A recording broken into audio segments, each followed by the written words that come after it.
षड्दर्शनादिवसिता न कळे परात्मा तो के विनिमतिलवाल्प विवेकयंशे वर्णीन सर्व विषया कुलकर्म सत्तु नागार्जुनाचा स्वामी जरियेत वेळ भेटता तरी जीवेसी धरुणी ठाकता केवळाहीना सोडिता श्री चरण तयाचे भगवान श्री चक्रधर।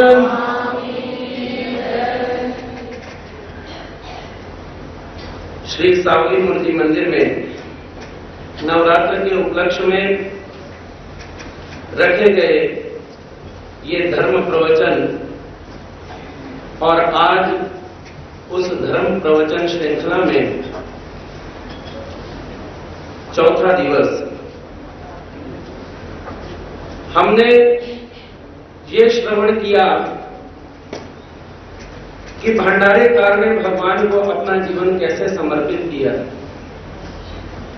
हमने ये देखा कि भंडारेकार के जीवन में ऐसा क्षण कैसे आया, तो हमने साधा के जीवन के बारे में जाना कि जब तक आदमी सहज नहीं होता, जब तक आदमी सादा नहीं होता, तब तक वो भगवान के श्री चरणों का अनुभव नहीं ले सकता।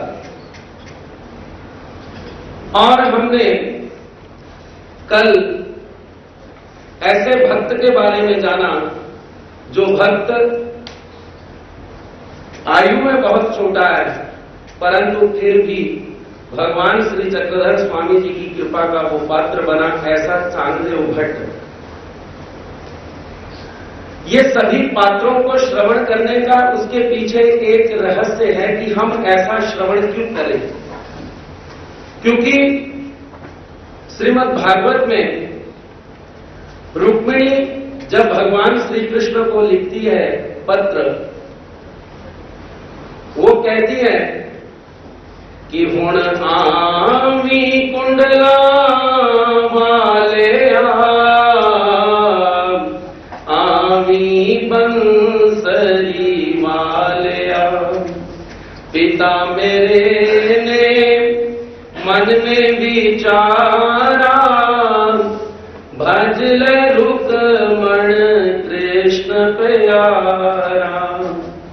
भाई मेरे ने जुल्म कमाया, भाई मेरे ने जुल्म कमाया, शिशुपाल व्यावण आ गया, यामी बंसरी वालिया।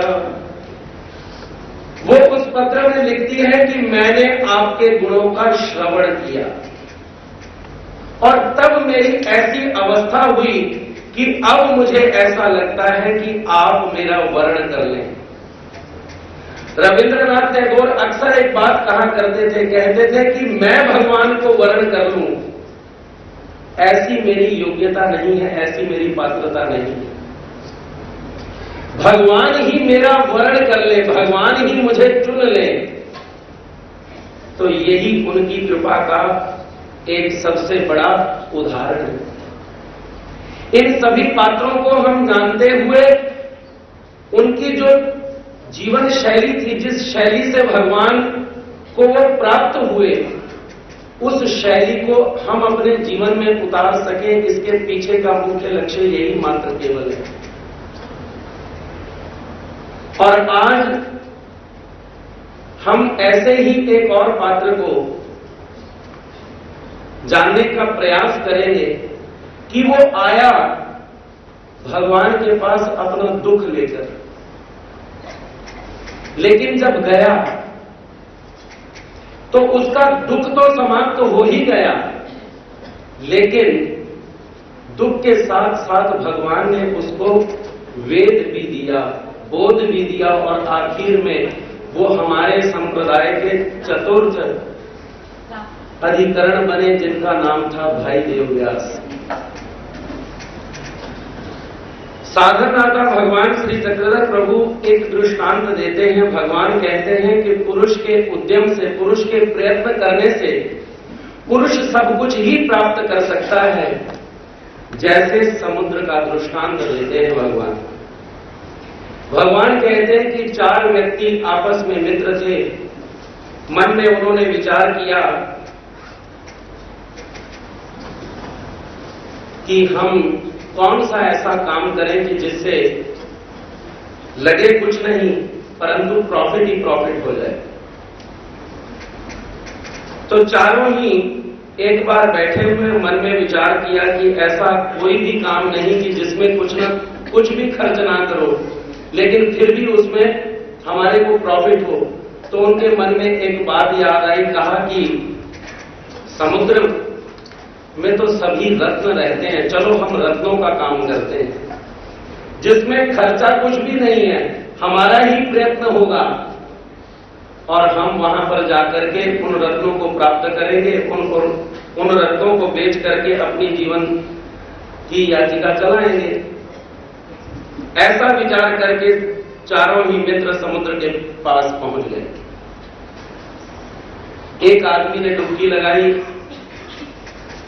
लगाई, उसको सिप्पियां मिल गई, कौडियां जिसको बोलते हैं। सिप्पियां और कौडियां लेकर के वो बाहर निकला, उसी में संतुष्ट हो गया। कहा कि अब मुझे और कुछ करने की जरूरत नहीं, मुझे ये मालूम हो गया कि इतना गहरा जाना है और इतनी गहराई के बाद मुझे सिप्पियां कौडियां मिल जानी है और इससे मेरा जीवन यापन जो है ये बहुत अच्छी तरह से चल जाएगा। दूसरा व्यक्ति अपने मन में विचार करता है, कहता है कि इस समुद्र में माणिक मोती भी हैं। वो माणिक मोतियों को लेने का प्रयास करता है और थोड़ा और गहराई में जाता है। थोड़ा और गहराई में जाने के बाद वो उन माणिक मोतियों को प्राप्त करता है और उसी में संतुष्ट होकर के अपने घर की तरफ चला जाता है और उसी माणिक मोतियों का व्यापार करना शुरू कर देता है। तीसरा जो व्यक्ति है वो अपने मन में विचार करता है कि जिंदगी में एक ही बार काम करना हो और सारी जिंदगी खा करके बैठ करके खाऊं, ऐसे अनर्घ रत्न भी समुद्र में हैं। वो और गहरा जाता है, माणिक मोती वाले से भी गहरा जाता है, सिप्पी कौडियों वाले से भी गहरा जाता है और आखिर में उसको अनर्घ रत्न मिलता है, एक रत्न मिलता है, एक ही। और वो उस अनर्घ रत्न को लेकर के राजा के पास जब जाता है तो राजा जौहरी बुलाता है। राजा कहता है कि देखो इसका क्या मूल्य हो सकता है। और जब जौहरी उस अनर्घ रत्न को देखता और कहता है कि राजन, इस रत्न का कोई भी मूल्य नहीं, ये अमूल्य है और कोई भी व्यक्ति अगर इसका मूल्य लगाएगा तो उसकी जीभ झड़ जाएगी, ऐसा ये अमूल्य रत्न है। राजा उस व्यक्ति के ऊपर खुश होकर के वो रत्न तो उसके पास रहने ही देता है, उसके ऊपर खुश होकर के उसे धन देता है। अब वो व्यक्ति जहां कहीं भी जाता है अपने रत्न को एग्जीबिशन में रखता है और वहां से उसको बहुत सारा धन मिलता है, वस्तु भी उसके पास रही और उसका धन भी उसे प्राप्त होता रहा।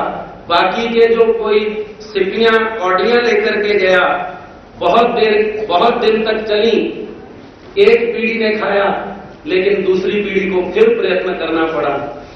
माणिक मोती वाले की 2 पीढ़ियों ने खाया, तीसरी पीढ़ी को फिर प्रयत्न करना पड़ा, लेकिन जो अनर्घ रत्न लेकर के आया उसकी अनंत पीढ़ियां उसी रत्न से अपना जीवन यापन कर सकती हैं। भगवान श्री चक्रधर प्रभु ये दृष्टांत देकर के हमें यही समझाना चाहते हैं कि परमात्मा उसी तरह से, ये जीव भी परमात्मा के पास अनेक प्रकार की फरियादें लेकर के आता है। अनेक प्रकार से भगवान का भक्त भगवान श्री कृष्ण गीता में कहते हैं कि अर्जुन, इस संसार में कोई भी ऐसा व्यक्ति नहीं कि जो मुझे नहीं मानता, जो मुझे नहीं भजता। प्रत्येक जीव जो है वो भगवान को मानता है, चाहे वो नास्तिक हो चाहे वो आस्तिक हो। भगवान कहते हैं नास्तिक जो है वो ये कह देता है कि मैं भगवान के अस्तित्व को नहीं मानता, लेकिन अदृश्य रूप में अगर देखा जाए तो वो भी भगवान को मानता है, लेकिन ये कहता है कि मैं उसके अस्तित्व को नहीं मानता। भगवान कहते हैं कि कोई ये जीव इस संसार में परमात्मा के पास आता है और कोटियां सिपियां लेके चला जाता है। जैसे दादोस भगवान के पास आते हैं और भगवान से बस यही केवल चाहते हैं कि भगवान मुझे ये देवता चक्र निरूपण कर दीजिए। विषय में ईस्वी, आज का वो ईस्वी गांव जहां पर दादोस एक बार भगवान का पूजन करने के लिए आए, भगवान को मिलने के लिए आए, भगवान के पास आते हैं और भगवान को कहते हैं कि महाराज, भगवान का उस समय तालाब के किनारे पर आसन है और उस तालाब में कमल खिले हुए, कमल के फूल खिले। दादोस भगवान को खुश करना चाहता है। वो क्या करता है, वो भगवान को विनती करता, महाराज मैं आपकी कमलों से पूजा करना चाहता हूं, कमल के फूल आपको चढ़ाना चाहता हूं, आज्ञा है? भगवान कहते ठीक है चलो। गया तालाब में उतरा, तालाब में कमल के फूल तोड़े और भगवान के 8 ही अंगों के ऊपर वो कमल का पुष्प रखता है। और ऐसे भगवान सपूजित हैं और भगवान जानते हैं कि ये भक्त कुछ लेने की चाह से ये पूजन कर रहा है। भगवान दादोस को कहते हैं कि दादोस पूजन बहुत अच्छा करते हैं। वो कहता महाराज आपसे एक छोटी सी विनती भी है। भगवान कहते ठीक है, क्या है? वो कहता है महाराज मुझे आप देवता चक्र निरूपित कर दीजिए, निरूपण कीजिए। उस समय भगवान दादोस को कहते हैं कि दादोस हमारे पास एक ब्रह्म विद्या भी है, अगर तुम वो चाहते हो तो हम तुझे वो भी निरूपण करेंगे। वो कहता है नहीं महाराज, मैं तो केवल देवता चक्र ही जानना चाहता हूं। भगवान ने उसे देवता चक्र निरूपित कर दिया और वो उसी से अपना जीवन यापन करने लगा। समुद्र भगवान है, भगवान के पास सभी कुछ है, परंतु वही बात आई कि हमारा पात्र कितना बड़ा है। बरसात आसमान में से बरसात गिरती है, पानी गिरता है नीचे, कोई बाल्टी लगाता है, कोई मग लगाता है और एक टैंकी लगाता है। किसी का पात्र बहुत बड़ा हो, उसी पात्रों को सभी पात्रों को भर देता है। बरसात तो एक समान गिरती है, परंतु उसके पात्र के अनुसार ही गिरती है। जिन ढूंढा दिन पाया, गहरे पानी पैठ, मैं बहुरा डूबन डरा, रहा किनारे बैठ। हम यही सोचते रहते हैं कि कहीं भगवान मुझसे मैं पन को ना खरीद ले। और भगवान श्री चक्रधर प्रभु यही चाहते हैं कि तू ऐसा बन कि तेरी जो मैं है, तेरी जो अहंता है, उस अहंता को छोड़ करके मेरे पास आ। और जब तक तू अहंता को नहीं छोड़ता, जब तक तू मेरे सामने नहीं आता, तेरे आगे मस्तक मैं कैसे उठाऊं, नजर ऊंची कर कैसे दृष्टि मिलाऊं। उदार है तू, दोष मेरे